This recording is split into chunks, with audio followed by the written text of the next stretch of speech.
Testing, testing.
We'll get started in just a moment.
Good evening, everybody, and thank you for coming. This is the city election information session for Meridian, and we're going to get started. So those of you on YouTube, thanks for joining us. Those of you here in person, welcome as well.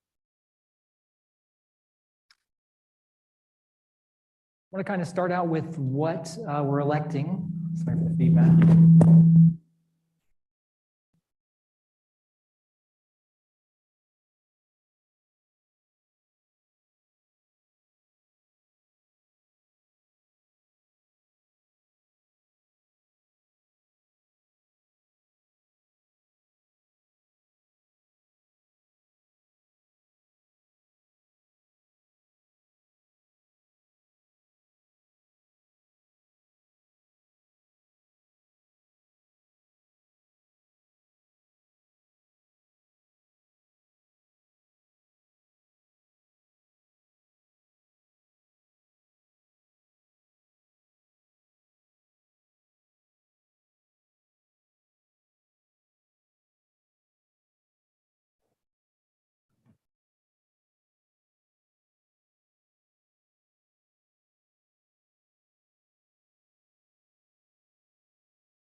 All right, we're going to try this again. I apologize for the feedback, but thanks for sticking in with us. So again, I apologize for the microphone. I am making sure the people at home on YouTube can hear us and for the recording. So quick facts about the election. This year is the first time the city will be electing council members by district. So you're actually going to see 5 different seats on the ballot this year, but as a resident, you will only see 1 or 2, depending on where you live within the city. This is the map we have on the screen, and there's another map you'll see later, but this is the 6 city council districts that we have up for election. The 6 city council districts, 4 of which are up for election this year. Districts 2, 3, and 5 will be up for 4-year terms beginning January 2024, and District 4 will be up for a 2-year term beginning January 2024. Also, we'll be electing a mayor this year. The candidate filing period begins 1 week from today, 8 a.m. on Monday, August 28th, and runs through Friday, September 8th at 5 p.m. Of the 4 districts we have, I've got some maps up here, and in a moment, I'll share with you how you can find out what district you're in. So you'll know who or what district you're voting for, or if you're running, what district you're eligible to run in. This is our District 2. You can kind of see the boundaries there, Chinden to Ustick. Kind of has a little jotted area there. District 3 is more of our downtown core. District 4 is sort of to the east. And District 5 is mostly south of 84. Is that correct? All of it is south of there. And then also the mayor, of course, is elected to represent the entire city. In order to understand your district, you can do that on our website, meridiancity.org/districting. You can kind of see on your screen on the left side, it'll ask you to start inputting your address. Once you input that address, it will come up with your district, showing you the map, who your current city council representative is, and what their term is. If you're interested, you can actually scan the QR code on your screen. It will take you right to that website. And from there, you can input your address or do a visual search to find yourself on the map. New things this year, of course, bullet point number 2 is the biggest thing, that we are going to be the 2nd city in the state to elect by district. We passed the 100,000 required population the last census, so we will be electing seats by district. Also this year, the state legislature changed the deadline for write-in candidates. Previously, you had a week beyond the filing period to file. This year and future elections, unless it changes, the write-in deadline will be the same as the candidate filing deadline. So I encourage you to be a candidate rather than a write-in candidate, but you certainly have that option. So what does an elected official do for the city? So as a city council, speak about them, they are the legislative and policy-making branch. They work with the mayor, look at the mayor's presented budget, and create a balanced budget for the city. They participate in regular city council meetings, which we have up to 8 meetings per month. Every Tuesday, the first 4 Tuesdays of the month, we meet at 4:30. Sorry, they meet at 4:30 for a work session and 6 o'clock for a regular meeting. They're also attending special meetings, so you might meet, or they will meet with elected officials for other agencies: Ada County Highway District, the School District, Idaho Transportation Department, Ada County Board of Commissioners. They have liaison appointments to departments across the city, so they'll work closely with department directors and departments to understand what they do and help them sort of craft their budget. And then they could be appointed to other boards, the Meridian Development Corporation, Valley Regional Transit, and other organizations and bodies.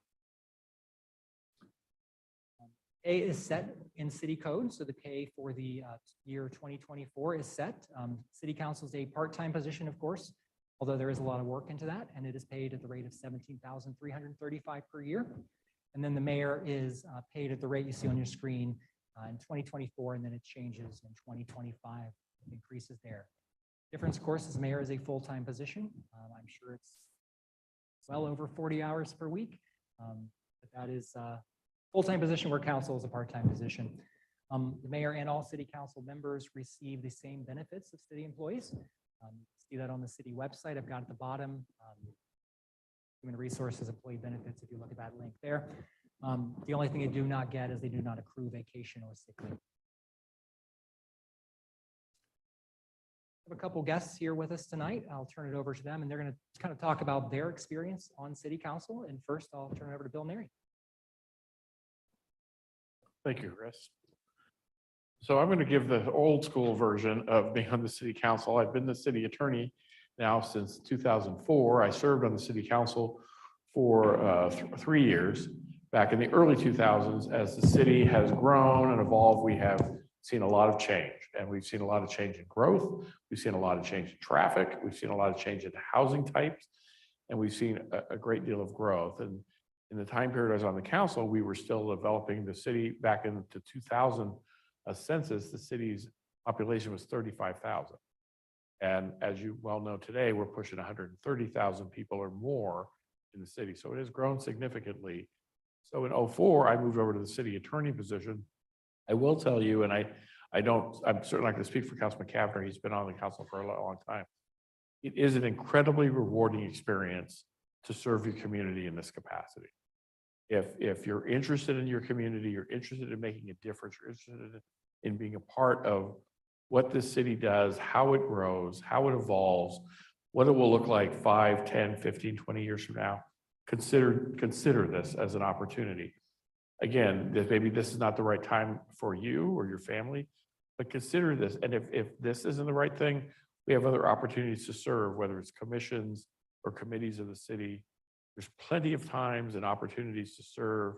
We have various commissions for things. I had done that as well prior to being on the council. So my experience with it was all positive. Even the difficult things that people face and are unhappy with are things you can sometimes help make better and help make different than they intended.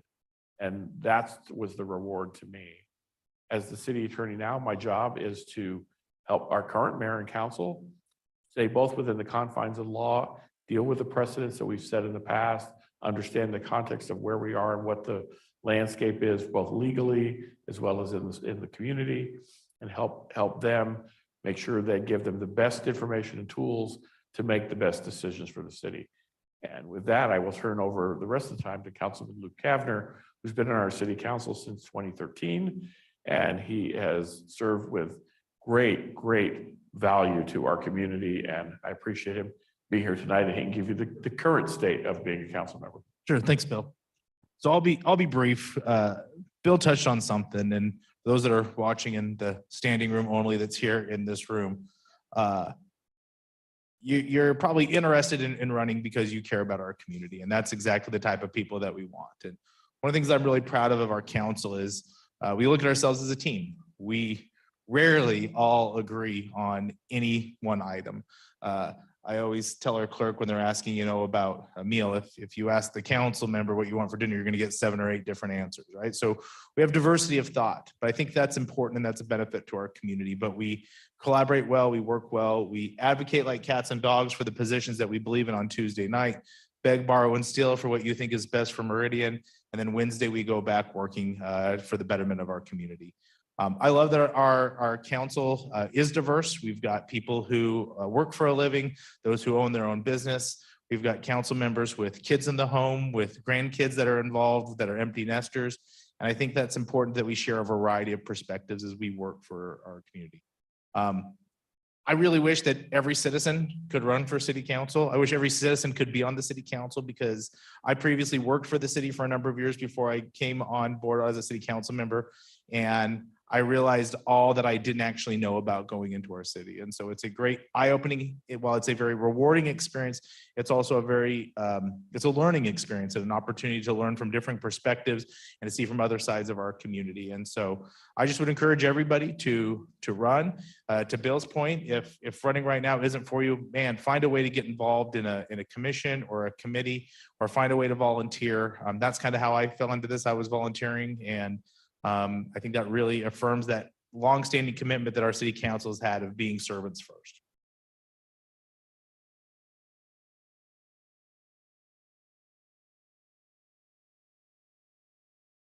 Thank you both. Really appreciate you adding that to this presentation. I want to talk about how to get your name on the ballot. First and foremost, what is required is a declaration of candidacy. We have that on our website. There are hard copies here in the room. You can also pick that up from the city clerk's office Monday through Friday, 8 to 5, anytime up until the filing deadline. Along with the declaration of candidacy, you are required to do one of 2 things. Option A is presenting a petition of candidacy, which is basically a form saying someone is endorsing you to run for city council. Required to have 5 signatures of registered voters from within the city. They do not have to be in the district if you're running for city council. Of those 5, you can be one of them. Neighbors, your friends, anybody over the age of 18 who is a registered voter within the city of Meridian can fill that out. With that form, you do have to take it to Ada County to have certified. They're going to check for that the person is a registered voter, that they are a Meridian resident, and they will give you a certification saying it's been checked. You then bring that with your declaration of candidacy to the city clerk's office, City Hall, Meridian, and we will accept that and get your name on the ballot. I do recommend from past experience please get more than 5 signatures if you're using this route. Somebody may believe that they're a registered voter and not be. Somebody may have a signature that's not or it's ineligible, not ineligible, legible, that's the word I'm looking for, an illegible signature, or they may have moved and not updated their voter registration. What I don't want to have happen is you take that to Ada County and find out you're missing a signature. So add a couple more just to be safe if you're going that route. The other option is to pay a $40 filing fee. That's payable to the city of Meridian. We take cash, check, money order, or credit debit. And with the credit debit, there is a plus 3% fee on top of that. We're happy to take that payment, but we prefer you save some money and get that petition done with Ada County. In order to be an eligible candidate, I keep mentioning, different things you need, but first and foremost, you have to meet these things. You have to be 18 years of age at the time of filing. So whatever day you file a declaration of candidacy, it must be past your 18th birthday. You have to be a United States citizen. You have to have a primary residence within the city of Meridian. And for city council, you have to be within the district you're running from ballots. You must live in one of the eligible districts and file for that district. You also have to be a registered voter within the city at the time you're filing. So again, check your voter registration online, check that with Ada County. Make sure you haven't been purged from the rolls. Make sure you are up to date with where you live. Important to bring up campaign finance. In the past, this has been managed by the city. Now it is done through the Secretary of State's office. So there is another QR code on your screen. There are handouts in the room, and this is also on the website. Anybody spending or raising $500 or more is required to file with the Secretary of State's office in their online portal. When you do that, you also must appoint a political treasurer, somebody to be responsible for that. When you file your declaration of candidacy, there is a checkbox that is required saying you understand that you are your own political treasurer until the point that you file change. However, if you stay under that $500 threshold in total fundraising or spending, you do not have to do anything else. A little bit more about the petition of candidacy. It's going to save you that $40 filing fee. And then the qualified electors, again, hitting that again, they have to be 18, a U.S. citizen, a resident, and a registered voter. It often comes up. Somebody may say, I signed this other person's. Am I allowed to? Yes, you can sign as many of them as you want, and you can sign your own.